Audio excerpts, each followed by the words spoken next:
창세기 말씀을 시작하면서 제가 여러분에게 던진 질문도 혹시 기억나십니까? 제가 창세기 시작하면서 여러분의 인생의 답을 찾으셨습니까? 라는 질문을 던졌죠. 인생의 답을 찾는다는 것은 내가 누구이며 또 이 세상의 존재하는 목적이 무엇인지, 그리고 내가 이 세상을 떠날 때 어디로 갈 것인지 확실한 답을 가지고 사는 것을 말합니다. 여러분, 인생의 이 답을 찾으셨습니까? 이 인생의 답을 찾는 게 왜 이렇게 중요하냐면, 바울은 우리 인생의 경주라고 비유했죠. 인생이 경주라면 우리가 지금 달리고 있는데 언젠가는 끝나지 않겠습니까? 이 경주가. 그런데 열심히 달렸는데 목표를 잘못 정하고 달렸다면 어떻게 되겠습니까? 성경 말씀대로 하면 영원한 파멸로 떨어지는 것입니다. 우리가 인생의 경주를 달려서 마지막에 우리 주님을 만나야 합니다. 그래서 하나님 나라로 들어가야죠. 그리고 예수 그리스도 안에서 우리에게 약속하신 하나님 나라를 영원한 기업으로 받게 되는 이런 하나님의 은혜를 경험하려면 인생의 답을 찾으시고 달려야 합니다. 그리스도 안에서 내가 누구인지, 내가 왜 이 땅에 존재하는지, 이제 육체를 벗고 나면 우리가 어디로 가게 될 것인지 확실한 답을 가지고 사시게 주면 축복합니다. 인생의 답을 찾아야 되지만 더 중요한 것은 답을 찾고 인생의 그 답을 따라 사는 것이 너무나도 중요합니다. 오늘 우리 아브라함의 삶을 통해서 아브라함을 불러주시고 사명을 주신 이 사건을 통해서 우리를 향하신 하나님의 음성을 듣기를 주님 축복합니다.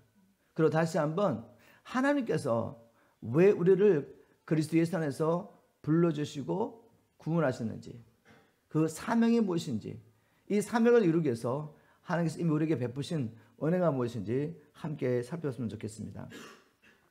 먼저 살펴볼 것은 하나님의 부르심에 합당한 삶을 살기 위해서는 아브라함의 삶을 통해서 보면 우상 숭배자에서 떠난 일이 가장 중요합니다. 우리를 불러주신 하나님의 부르심을 따라 살아내기 위해서 우상 숭배자에서 떠나야 한다. 창세기 12장 1절 말씀이죠. 하나님 이렇게 말씀하셨습니다. 여호와께서 아브라함에게 이르시되 너는 너의 고향과 친척과 아비의 집을 떠나라고 말씀하십니다.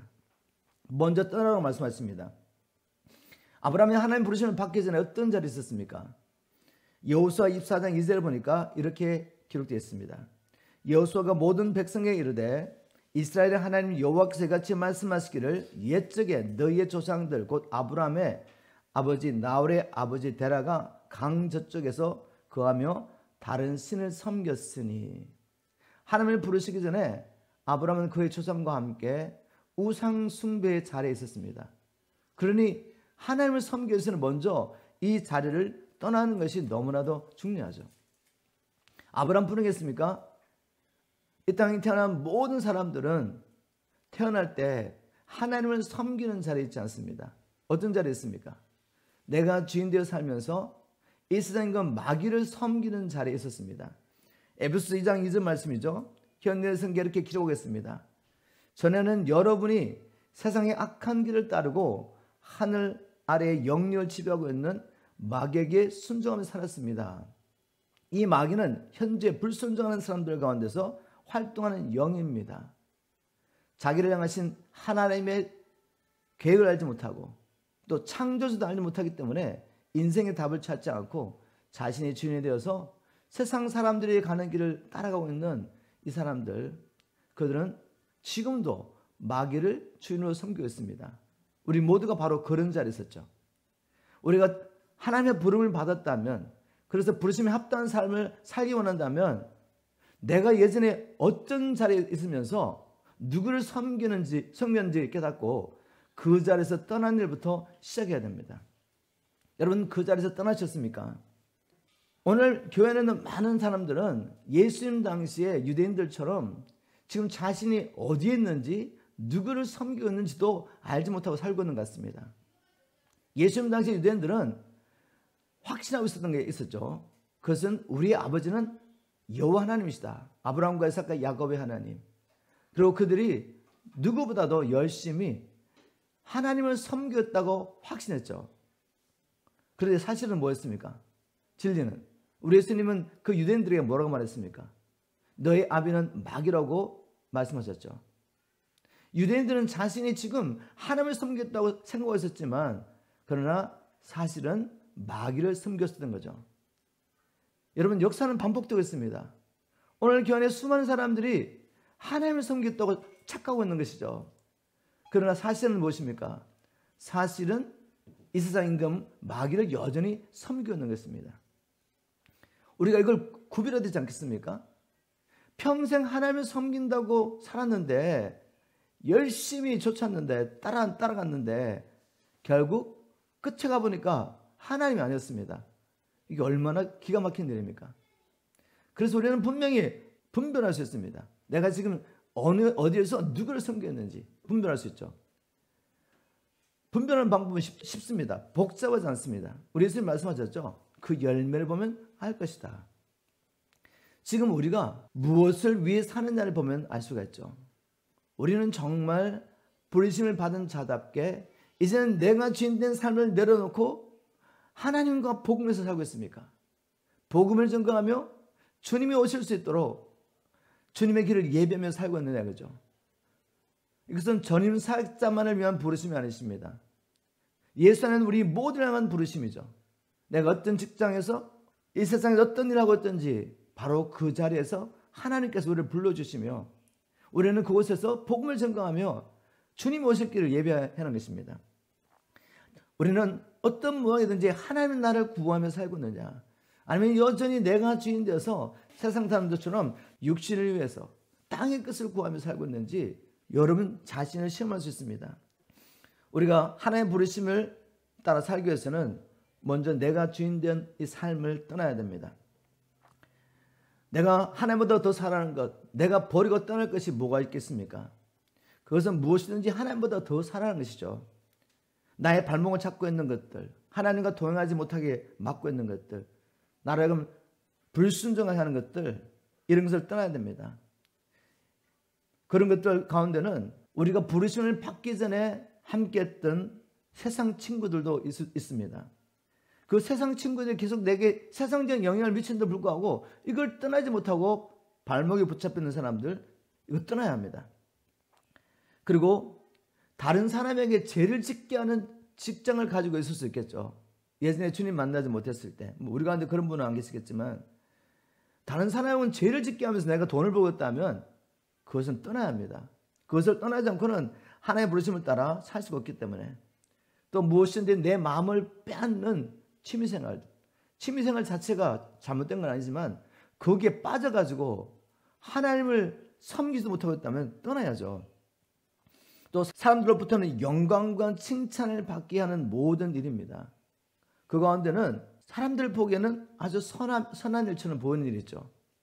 또 굉장히 종교적인 일처럼 보이는 일이지만 그 중심에 내가 이 일을 하는 목적이 사람에게 칭찬과 영광을 받기를 원하는, 인정받기 원하는 사는 일이라면 그것은 여러분이 하나님의 부르심을 따라 살아가는 일에 걸림돌이 되는 일입니다.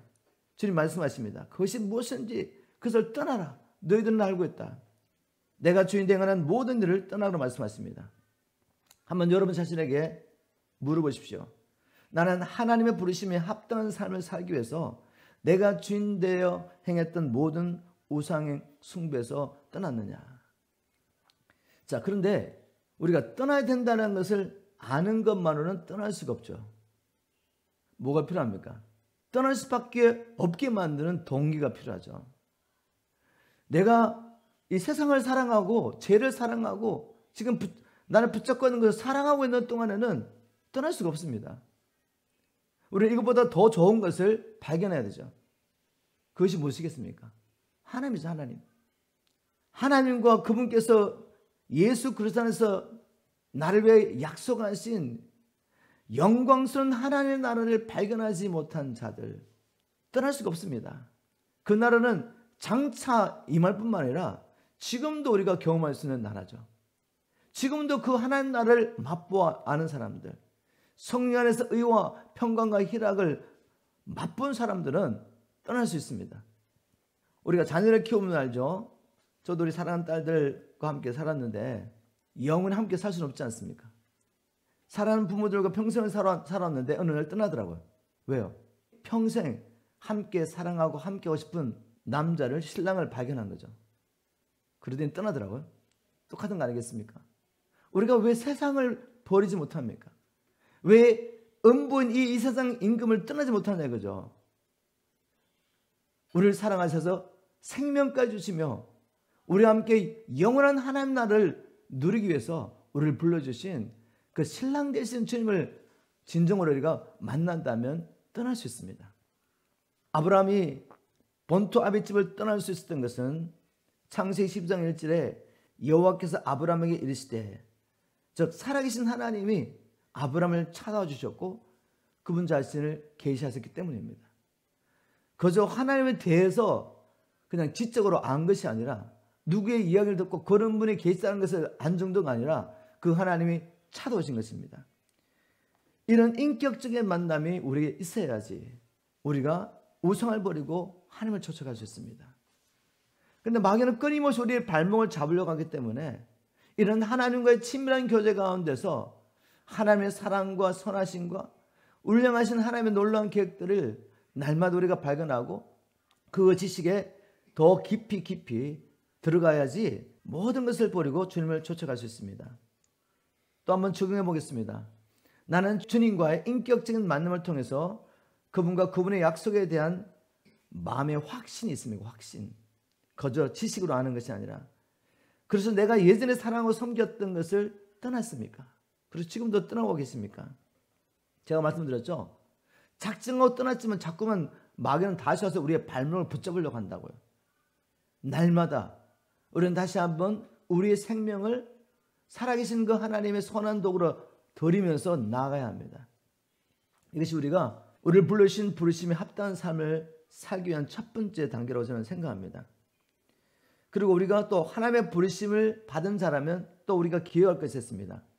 그것은 하나님께서 우리를 불러주시고 우리를 통해 향하기 원하시는 일을 위하여 이미 필요한 모든 복을 주셨다.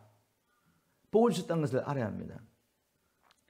창세기 12장 2절 3절 보겠습니다. 내가 너로 큰 민족을 이루고 내게 복을 주어 내 이름을 창대케 하리니 너는 복이 될지라. 너를 축복한 자에게는 내가 복을 내리고 너를 저주하는 자에게는 내가 저주하리니 땅의 모든 족속이 너로 말미암아 복을 얻을 것이라 하신지라. 이 말씀을 통해 하나님께서 아브라함에게 뭔가 사명을 주시고 뭔가 하라고 하시기 전에 먼저 뭘 하시죠? 아브라함이 그 일을 할 수 있도록 복을 약속하십니다. 우리가 이 아브라함에게 약속하신 복이 무엇인지 말씀을 통해 살펴보기 전에 이런 질문을 던져봅니다. 아브라함의 복을 주신 게 나하고 무슨 상관이 있을까? 여러분, 아브라함에게 주신 복이 곧 우리에게 약속하신 복인 것을 오늘 말씀을 통해 알 수가 있습니다. 성경 말씀은 바로 우리를 위해서 주신 말씀이죠. 각 시대의 하나님의 백성들에게 하나님을 계시하고 그분의 계획을 알려주시며 복음을 통해 우리를 불러주시고 하나님이 우리와 동행하기를 원하십니다. 바로 그 일을 위해서 우리에게 말씀을 주셨어요. 갈라디아서 3장 9절 이렇게 기록하고 있습니다. 아브라함의 복을 우리의 복으로 추정할 수 있는 성경적인 근거. 현대 성경 보니까 이렇게 기록했습니다. 그러므로 믿음으로 사는 사람은 믿음을 가진 아브라함과 함께 복을 받습니다. 아멘입니까? 믿음으로 사는 사람은 믿음을 가진 아브라함과 함께 복을 받습니다. 이걸 주님의 말씀으로 약속으로 붙잡으세요. 그리고 갈라디아서 3장 29절에 이렇게 기록합니다. 여러분이 만일 그리스도에게 속한 사람이라면 우리 다 주께 속한 자이죠. 그렇다면 여러분은 아브라함의 후손이며 하나님의 약속하신 것을 받을 상속자들입니다. 하나님의 약속하신 것을 받을 상속자가 바로 우리입니다. 그렇기 때문에 우리가 창세기 12장에 주님께서 아브라함에게 말씀하신 약속하신 이 모든 복은 그리스도에 사는 우리는 믿음으로 취해야 합니다. 아멘. 잘 들어보시죠. 어떤 복을 주셨습니까? 첫 번째, 하나님은 아브라함에게 내가 너로 큰 민족을 이루게 하겠다라고 복을 주셨습니다. 이 약속은 실제도 어떻게 이루어졌죠? 아브라함은 한 사람이었는데 하나님께서 이 약속을 하실 때 아브라함은 혼자였습니다. 자식이 없었어요.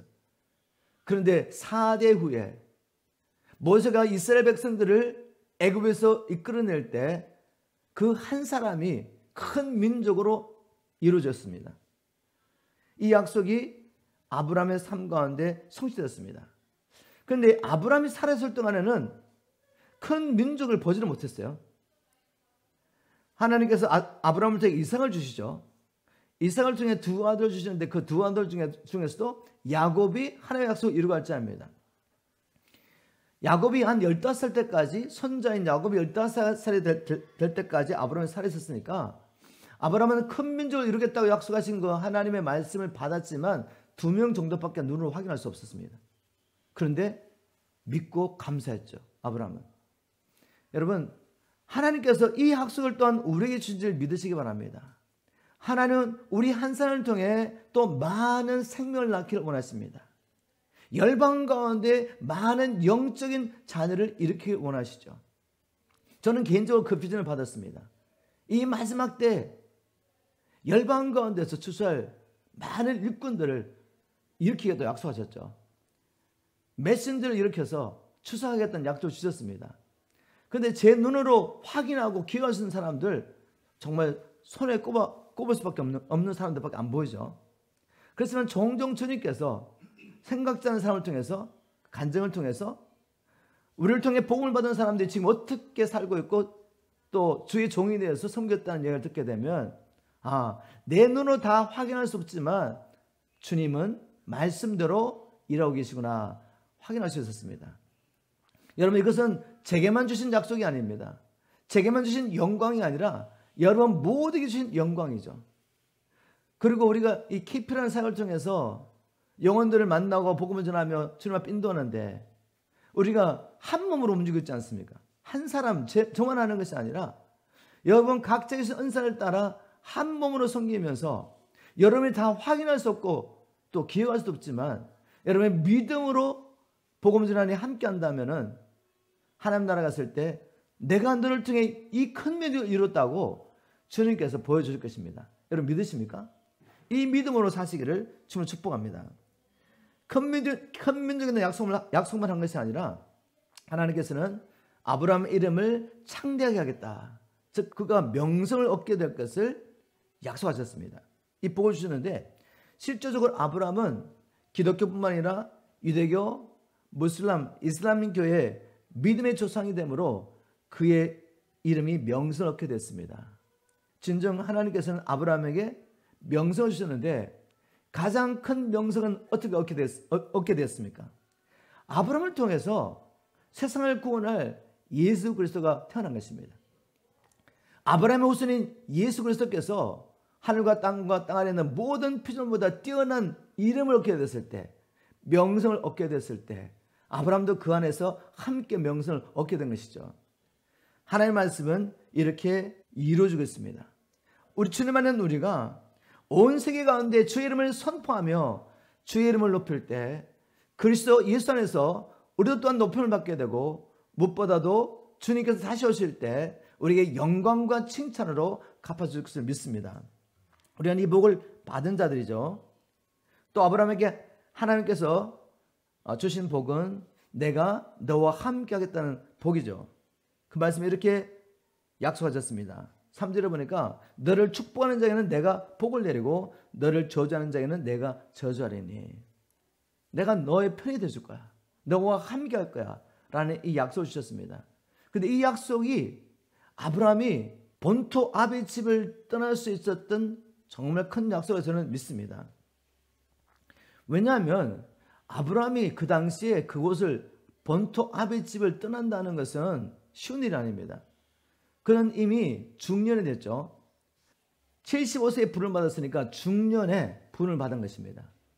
그리고 그 당시에 본토 아비 집을 떠난다는 것은 자신을 위협에 노출하는 것입니다. 자기뿐만 아니라 자기 온 가정을. 그 당시에는 공권력이 없죠. 우리를 지켜줄 경찰이 없습니다. 우리를 지켜주는 세력이 무엇이죠? 바로 우리의 가까운 친척입니다. 이웃 사람들이죠. 근데 거기를 떠난다는 것은 얼마나 위험한 일입니까? 자기 생명뿐만 아니라 가족의 생명을 내어놔야 하는 그런 위험한 상황이죠. 그런데 어떻게 떠날 수 있을까요? 아브라함아, 내가 너와 함께 있어서 너를 축복한 자를 축복하고 너를 저주한 자를 저주할 거야. 이 약속을 주신 거죠. 다시 말해서 아브라함에게 주신 사명을 아브라함이 다 감당할 때까지 내가 너와 함께하면 너를 지키겠다는 것입니다. 이 약속을 우리에게 주셨죠. 여러분 두려워하지 마십시오. 복음을 들고 나아가서 복음을 따라 사는 일에 두려워하지 말라고요. 생각하면은 사람을 두려워할 많은 일들이 있습니다. 주님 말씀하십니다. 내가 너와 함께 하겠다고. 저는 이 확신이 있습니다. 선교제를 나가든지 몸이 너무 어려운 상황 가운데서 계속 복음을 전해야 될 그런 상황 가운데서 사람들이 염려하는 말을 할 때 저는 이런 얘기 하죠. 나는 사명을 다 감당하기 전까지 죽을 수가 없다. 내가 사명을 다 감당했다면 주님 부르시면 가야죠. 다시 말해서 죽고 사는 일에 두려워하지 않는다는 거죠. 먹고 사는 일에 염려하지 않고 복음을 위해서 한 길을 갈 수 있는 것은 주님의 약속 때문입니다. 내가 너와 함께 하겠다. 먼저 주의 나라 의를 구하는 자에게 내가 모든 걸 더해 주겠다는 하나님의 함께 하시는 약속이죠. 그리고 마지막으로 약속하신 복은 12장 7절에 기록되어 있습니다. 여호와께서 아브라함에 나타나 이르시되 내가 이 땅을 내 자손에게 주리라. 하나님의 부르심에 합당한 삶을 살며 살아있는 믿음을 가지고 이 땅에 사는 동안에 믿음의 증거를 보이고 사는 자의 마지막에 복이 무엇이겠습니까? 영원한 하나님 나라를 기업으로 주신 거죠. 이런 복을 주셨습니다. 그런데 하나님께서 이런 복을 주신 진짜 목적이 뭔가 하면 그냥 세상적으로 명성을 하기 위해서가 아닙니다. 세상적으로 부유하게 하기 위한 것이 아니었죠. 바로 사명 때문에 사명. 어떤 사명이죠? 2절 3절을 보겠습니다. 내가 너로 큰 민족을 이루고 내게 복을 주고 내 이름을 창대케 하는 이유가 뭐죠? 너를 복이 되게 하려고.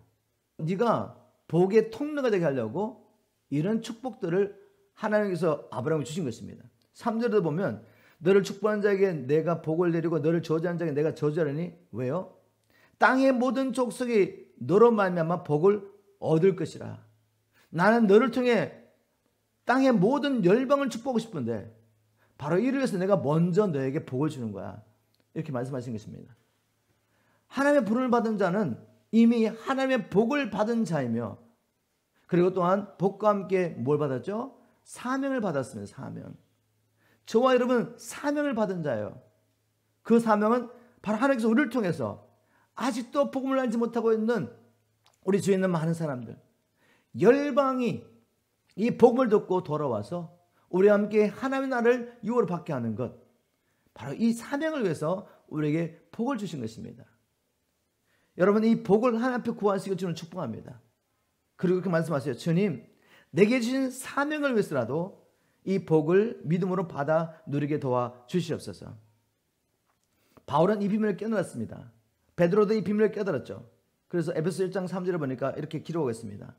우리 주 예수 그리스도의 하나님 그 아버지 하나님께 찬양을 드립니다. 하나님께서는 그리스도 안에서 하늘에 속한 온갖 신령한 복을 우리에게 베풀어 주셨습니다. 그리스도 예수 안에서 이미 우리는 하늘에 속한 신령한 복을 받았습니다.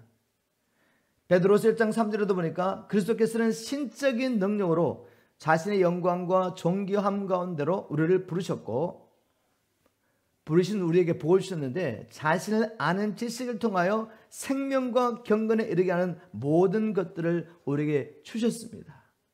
여러분 이미 주셨어요.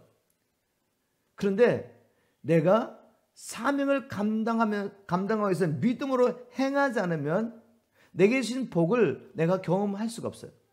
왜냐하면 이 복은 사명에서 주신 것이지 이 복을 인간적으로 누리면서 내가 세상에서 평안하고 성공적인 삶을 살며 사람들에게 존경과 영광을 받으라고 주신 복이 아니에요. 그래서 그것만을 강조하며 추구하다 보면 결국 나도 모르게 이 복이 저주가 됩니다. 그렇지 않습니까? 우리가 하나님께 내게 주신 것을 주를 위해 사용하지 않는다면 누구를 사용하겠습니까? 내 육신에서 사지 않겠습니까? 그게 죄가 되는 것이죠. 하나님이 내게 명성을 주시는데 그 명성을 가지고 사람들에게 내가 영광과 칭찬을 받으면 하나님 받을 영광을 내가 도둑질한 것이니 이것은 죄가 되지 않겠습니까? 하나님께서 우리에게 주신 이 복을 우리에게 주신 사명을 감당하며 열방의 주께 돌아오는 일을 위해 사용하기를 주는 축복합니다. 그럴 때 하나님께서 풍성하게 우리에게 최후 증서를 경험하게 되겠습니다. 이런 예를 들어보겠습니다. 하나님이 노아를 불러주셨습니다. 부르신 목적은 뭐죠? 사명 때문에. 노아야 방주를 지어라. 내가 이 방주를 통해 너와 너의 가정을 구원할 것이다. 그리고 내가 데려오는 모든 정결한 짐승들을 구원하기 원한다. 바로 이 사명 때문에 하나님께서 노아에게 은혜를 베푸시고 노아를 불러주신 것이죠. 그런데 이 방주를 짓는 일이 이게 불가능이라고 말씀드렸죠. 사람의 지혜로는 능력은 불가능한 일이었습니다. 그런데 하나님이 말씀하시고 불러주시면 뭐가 따라오죠? 복이 따라옵니다. 모든 것이 따라오는 거죠. 노아는 어떻게 해야 될지 모르겠지만 어떻게 이 프로젝트를 하나님의 말씀에 순종하여 이룰지는 몰랐지만 순종하며 산 것입니다. 그랬더니 뭐가 임했죠? 이미 하나님이 예비하신 지혜와 능력이 임하죠. 그리고 그 방주를 짓는 데 필요한 모든 자원들이 공급되죠. 그래서 결국 하나님의 말씀대로 순종했더니 방주가 지어졌고 그 방주를 통해 자기의 가족뿐만 아니라 많은 짐승들을 구원할 수 있었습니다. 여러분, 제가 무슨 말씀을 나누기 원하시는지 아시죠? 우리는 하나님의 부름을 받았고 부름을 받은 자는 이미 복을 받은 자이고 복을 주신 것은 사명을 감당하기 위한 것이다. 그런데 그 복을 진정으로 내가 누리려면 사명을 감당해보지 못하면 그 복이 내게 주어진지를 알 수가 없다는 것입니다. 한번 이렇게 물어보십시오. 나는 아브라함의 복을 받은 자인 것을 믿습니까? 저 믿습니다. 여러분 자신에게 물어보세요. 나는 하나님께서 내게 이 큰 복을 주신 것은 지금 내가 있는 바로 그 자리부터 시작해서 열방을 제자 삼기 위해 주셨다는 것을 믿음으로 살고 있습니까? 믿음을 살고 있으면 뭘 누리죠? 그리스도 예수 안에서 내게 주신 하늘의 신령한 복을 경험하고 있습니까? 저는 부족하지만 이걸 경험하고 있습니다. 하나님이 풍성한 은혜를 주신 것을 저는 경험하죠. 특별히 복음을 들고 영혼을 섬길 때마다 하나님이 다 준비하셨구나. 준비할 때는 불가능한 것처럼 보이죠. 아, 정말 사람들이 모일까? 장소는 어떻게 마련하지? 필요한 재정을 어떻게 우리가 공급받지? 또 팀장들 어떻게 모으지? 근데 믿음으로 선포를 하고 움직이기 시작하면 사람들이 모이고 장소가 마련되고 재정들이 들어오고 무엇보다도 하나님이 우리와 함께 하셔서 그리스도의 몸인 우리를 통해서 영혼들을 구원하시는 것을 우리가 경험하고 있습니다.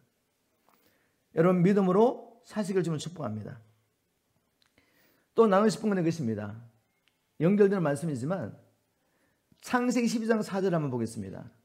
이에 아브라함이 여호와의 말씀을 따라갔고 롯도 그와 함께 갔으며 아브라함이 하늘을 떠날 때 75세였더라. 아브라함이 갈 바를 알지 못했지만 하나님의 말씀에 순종함을 통해서 그는 약속하신 그 하나님을 믿었다는 확실한 증거를 보여줬습니다. 하나님께서 어떤 일을 우리에게 맡기실 때 다 보여주시고 하지 않습니다. 이렇게 하면 다 될 거야. 이렇게 하면 사람들이 모이고 어떻게 하면 이렇게 하면 될까? 우리가 계획과 생각한 대로 모든 게 다 맞아져 가지고 우리가 어떤 일을 행하려고 한다면 그건 믿음이 아니죠. 그건 팩트죠, 팩트. 다 보이는 거 하는 거니까.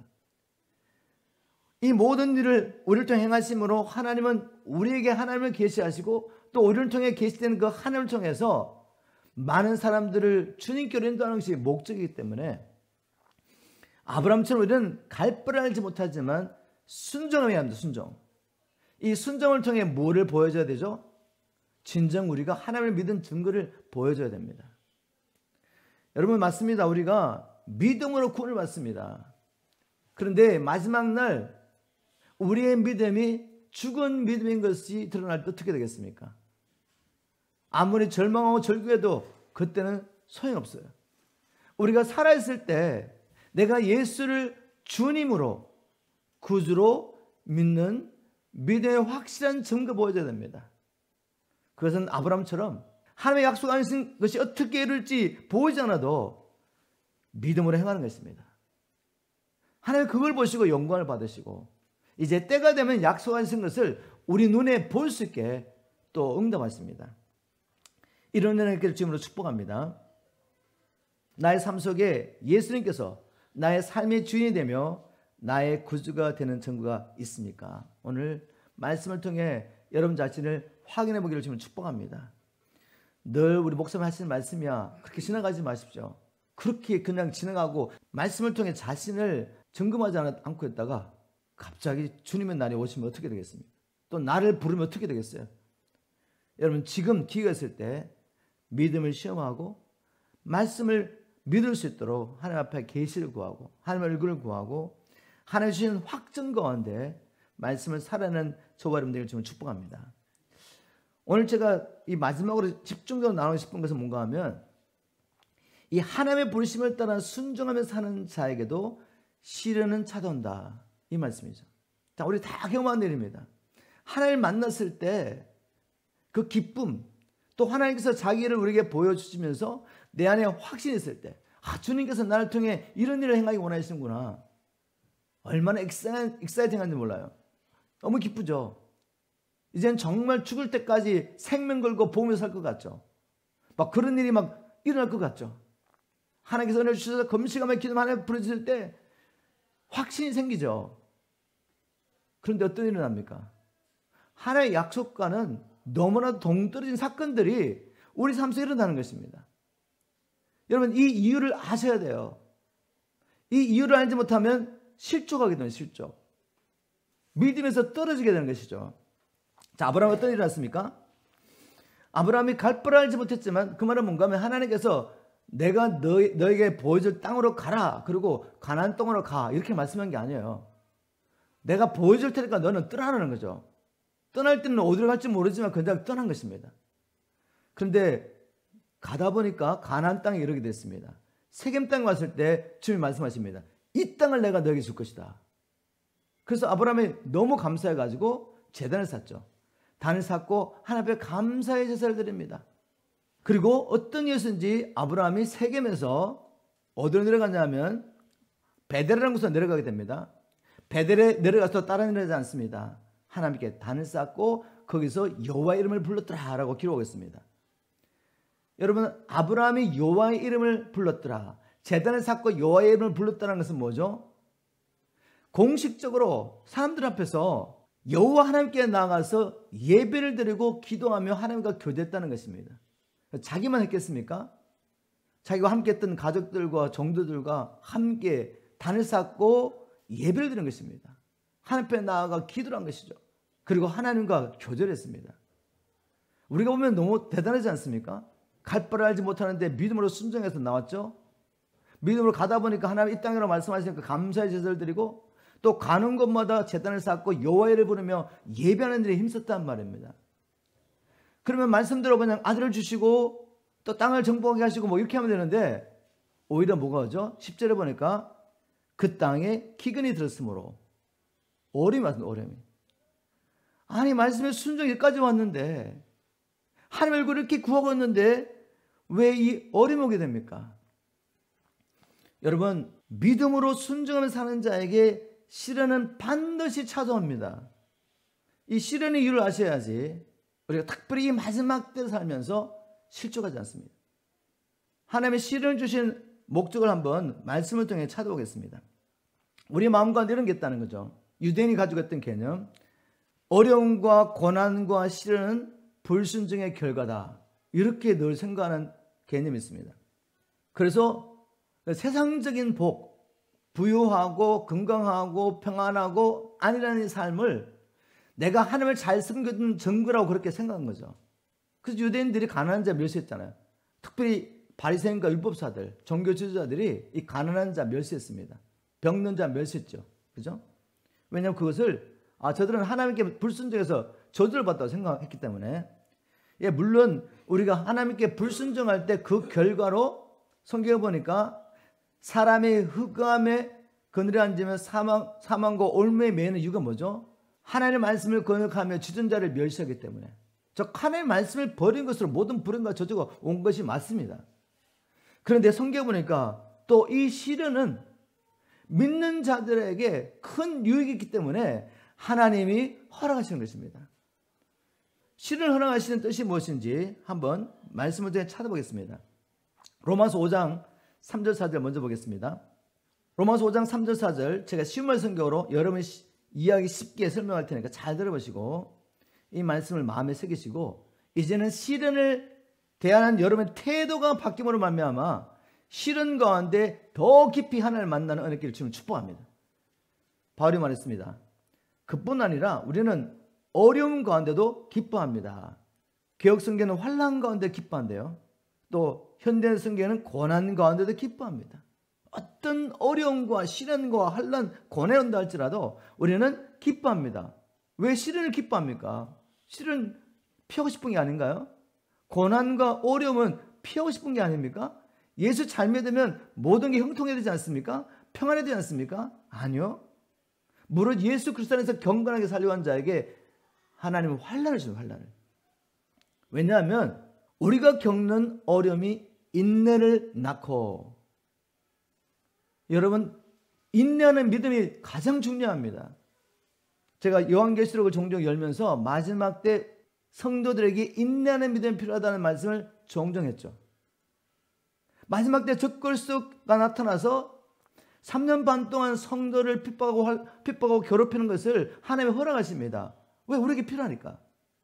그때 어떤 사람 잡혀가고 어떤 사람 목표를 받게 될 것이다. 또 표를 받지 않으면 아무도 사고 팔 수가 없을 거라는 거죠. 그래서 성도들에게 인내하는 믿음이 필요하다라고 말했죠. 인내하는 믿음이 없이 그냥 굴복하면 어떻게 됩니까?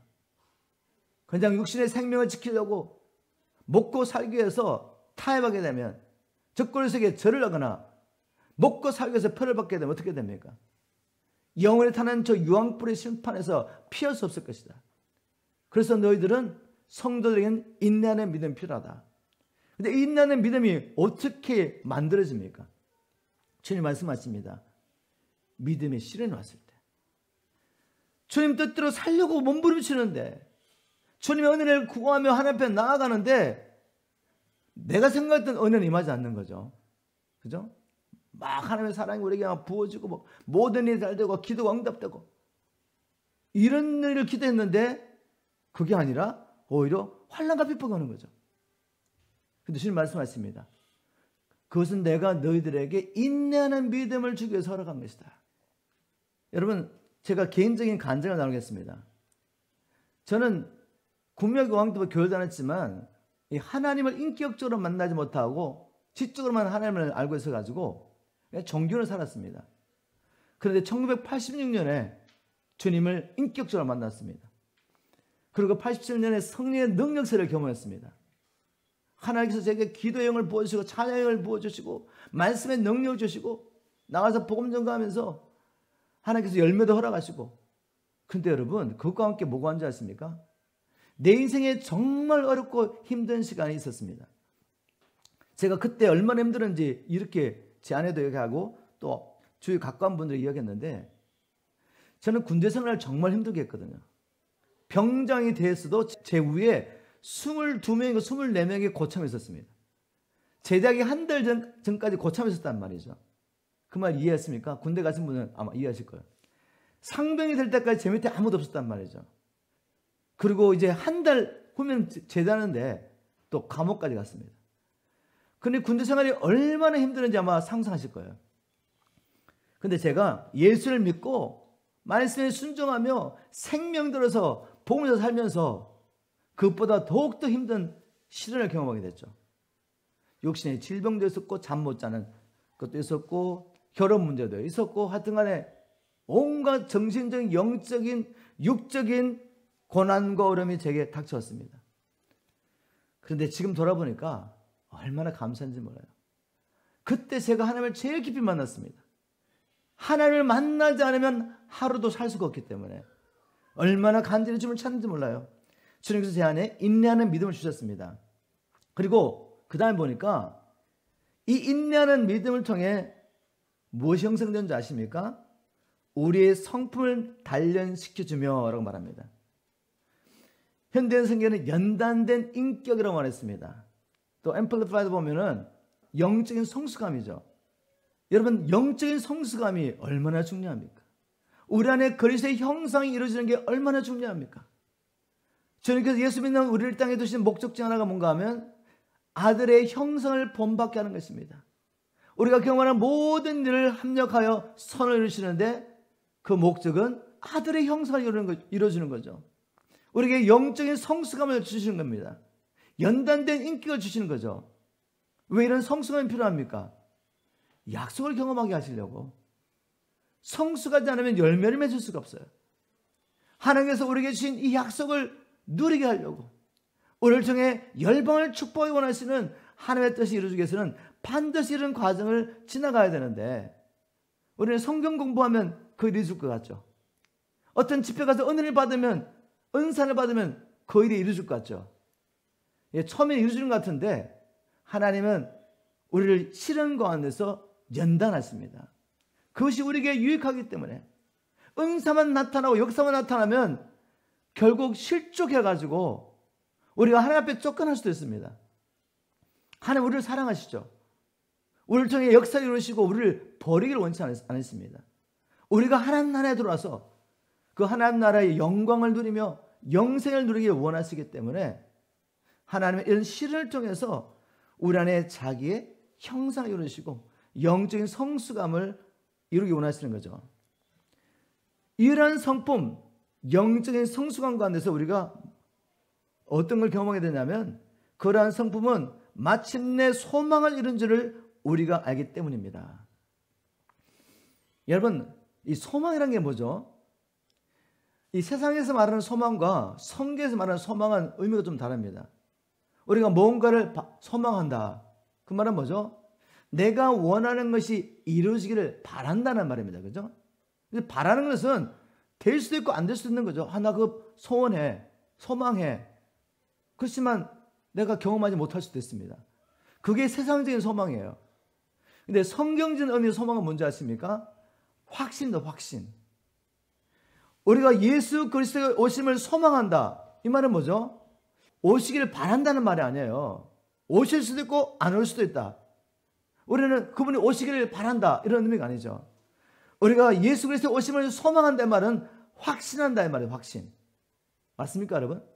하나님 살아계심을, 그리고 그분이 주신 약속들을 우리가 소망한다는 말은 확신한다는 말이에요. 확신. 이 확신은 예수 믿는 모든 자에게 주신 게 아니라, 성경 말씀을 통해 보니까 이 믿음의 큰 확신은 영적인 성숙함 가운데서 오게 되는 것이죠. 이 성숙함 사람으로 만들기 위해서 하나님이 여러 가지 믿음의 시련 가운데 인내하게 하고, 인내하는 가운데 연단된 인격이 형성되면, 성숙해지면 이제는 이런 확신, 소망 가운데 살 수가 있다는 것입니다. 근데 바로 여기서 끝나지 않아요. 그 다음에 5절을 보니까 뭐라고 말했습니까? 5장 5절. 우리가 품는 소망은 우리를 절대로 낙심시키지 않습니다. 왜냐하면 하나님께서는 우리에게 주신 성령을 통하여 자신의 사랑을 우리 마음속에 가득 부어주셨기 때문입니다. 여러분, 이 소망을 가진 자에게, 하나님의 약속 때문에 인내하며 하나님을 기다리는 자에게 하나님 뭘 하신다고요? 그 안에 있는 성령을 통해 하나님의 사랑을 부어주신대요. 여러분, 이 하나님의 사랑이 우리에게 부음받는 게 얼마나 중요합니까? 하나님께서 우리에게 주신 계명에 순종하기 위해서 내가 너를 사랑같이 서로 사랑하라. 어떻게 우리가 그 하나님처럼, 하나님의 나를 사랑했으면 사랑할 수 있습니까? 하나님 먼저 자기의 사랑을 우리에게 부어주지 않는다면, 그 하나님의 사랑이 바로 시련 가운데서도 하나님의 약속을 붙잡고 인내하는 자에게 부어진다는 것입니다. 이 사랑을 받지 않고 어찌 우리가 복음의 빚진 자처럼 살 수가 있겠습니까? 아직도 복음을 알지 못하는 저 영혼들에게 나의 생명까지 아끼지 않고 가서 복음을 전할 수 있겠습니까? 하나님의 사랑이 부어지지 않는다면, 바울은 이 사랑에 붙잡혀 살았던 사람이죠. 그리스도의 사랑에 붙잡혀 살았던 사람인데, 이 사랑이 어떻게 자기에게 임하는 줄 알았다는 거죠. 바로 믿음의 시련 가운데 오는 것입니다. 그러니 시련 가운데 기뻐하는 게 당연하지 않겠습니까? 자, 여러분, 우리가 다시 한번 말씀을 깊이 보면 바울 같은 사도들만 이것을 경험한 게 아니에요. 바울이 이렇게 시작하지 않습니까? 우리는 이렇게 시작합니다. 우리는 어려운 가운데, 고난 가운데서도 기뻐합니다. 여기 우리가 누구겠습니까? 사도 바울과 함께 이 서신서를 받는 로마에 있는 모든 성도들입니다. 다시 말해서 초대교회 성도들에게는 이 진리가 이미 계시된 것입니다. 그래서 시련 가운데서도 기뻐했던 것입니다. 제가 한번 다른 성경 말씀을 통해서 한번 확인해 드리겠습니다. 베드로 사도, 야고보 사도도 동일한 이야기를 하고 있습니다. 베드로가 환난과 핍박과 있는 교회에게 편지를 쓰면서 이렇게 말했습니다. 베드로전서 1장 6절 7절. 그러므로 여러분이 여러 가지 시련으로 잠시 근심할 수밖에 없으나, 이거 사실입니다. 시련하면 처음에 어렵습니다. 힘듭니다. 이거 부인할 수 없죠. 그런데 믿음의 사람은 여기서 끝나지 않습니다. 이 시련의 목적이 뭔지를 알기 때문에 하나님 앞에 간절히 기도하는 것이죠. 그래서 결국 어떻게 되죠?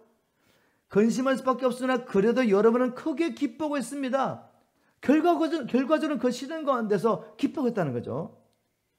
왜냐하면 시련을 겪은 순수한 믿음은 시련을 통과해서 인내하는 믿음을 가지게 되면, 이 말이죠. 다른 말로 하면 시련을 겪은 순수한 믿음은 불로 연단해도 없어질 금보다 귀하여 연단된 믿음, 시련을 통과한 이 믿음은 황금보다 더 귀하다는 거죠. 당연하죠. 예수 그리스도께서 다시 오실 때 칭찬과 영광과 존귀를 안겨다 주기 때문에, 더 중요한 것은 9절에 보면 그것은 여러분의 영혼이 믿음으로 구원을 받기 때문입니다. 연단된 이 믿음을 통해서, 시련을 통해 연단된 믿음을 가질 때 증명된 이 믿음을 통해서 우리는 구원을 받게 되기 때문에 하나님은 믿는 자에게 시련을 보내십니다. 마귀는 끊임없이 우리의 마음을 세상을 향하도록 유혹하지만 시련을 통해 다시 정신을 차리고 하나님 앞에 돌아가는 거죠. 그리고 내가 누구인지, 나의 사명이 뭔지 다시 한번 기억하는 것입니다. 이런 시간이 없으면 어떻게 되겠습니까? 주님 믿었더니 뭐가 잘 되네? 세상적으로 막 흘러가요. 근데 그게 그냥 계속 그렇게 가면 그건 저주입니다, 저주.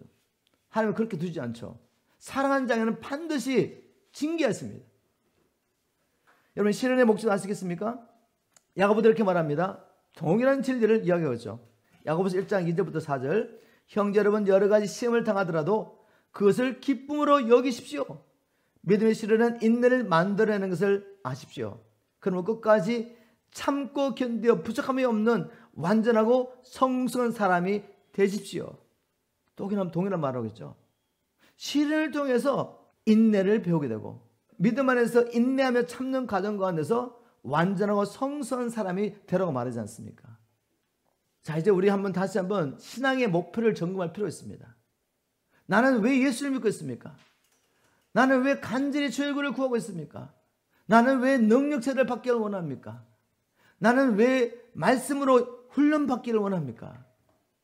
여러분, 세상적으로 평안하고 성공된 삶을 살기 위해서, 사람들로부터는 칭찬과 영광을 받기 위해서, 그렇다면 마지막 때는 실족하게 됩니다. 시련이 왔을 때는 실족하게 돼요. 그러나 내가 이 신앙생활을 하는 목적이 하나님, 주님처럼 닮고 싶습니다. 내 안에 무너진 하나님의 형상을 회복해 주십시오. 그리스도의 성품을 내 안에 이루어 주십시오. 그렇다면 시련을 보는 태도가 달라지는 것이죠. 여러분, 힘듭니다. 어려워요, 시련은. 근데 어려움을 끝나지 않습니다. 상처받는 걸 끝나지 않아요. 하나님 앞에 나아갔을 때 하나님 말씀하지 않습니까? 주님, 제 안에 하나님의 사랑이 없는 것을 깨닫게 됩니다. 하나님의 사랑을 제게 부으십시오. 시련을 통해 또 인내하는 가운데, 인내한 믿음 가운데 우리가 성숙한 인격을 가지고 하나님 주신 약속들이 이룰 것을 확신하게 됩니다. 그래서 하나님께서 우리를 통해 열방을 축복을 하시는 하나님의 뜻들이 우리에게 이루어지는 거죠. 한번 적용하고 마치겠습니다. 나의 신앙의 목표는 무엇입니까? 나의 신앙의 목표는 세상에서 평안하고 형통한 삶을 살다가 천국 가는 것입니까? 우리 이제 이 수준은 떠나야 되지 않겠습니까? 아니면 이 세상에 사는 동안 하나님의 사랑을 더 깊이 경험하고 성숙한 사람이 되어 사명을 다 감당하고 주님 앞에 서는 것입니까? 믿음 때문에 당하는 시련에 대한 나의 태도는 어떠합니까? 이 말씀을 마음에 새기고 하나님께서 우리를 불러주신 그 부르심에 합당한 삶을 살게 되기를 주님을 축복합니다. 이미 하나님께서 우리에게 복을 주셨습니다. 복과 함께 사명을 주셨는데 이 사명을 감당할 수 있도록 허락하신 이 모든 시련들을 주님이 주신 은혜로 인내하시고 이기심으로 말미암아 준비된 자로서 이 마지막 때에 열방을 주님 앞에 회복하는 이 일, 지금 있는 곳에서부터 열방까지 사명을 감당하며 주의 식기를 예배하는 저와 여러분들에게를 주님으로 축복합니다.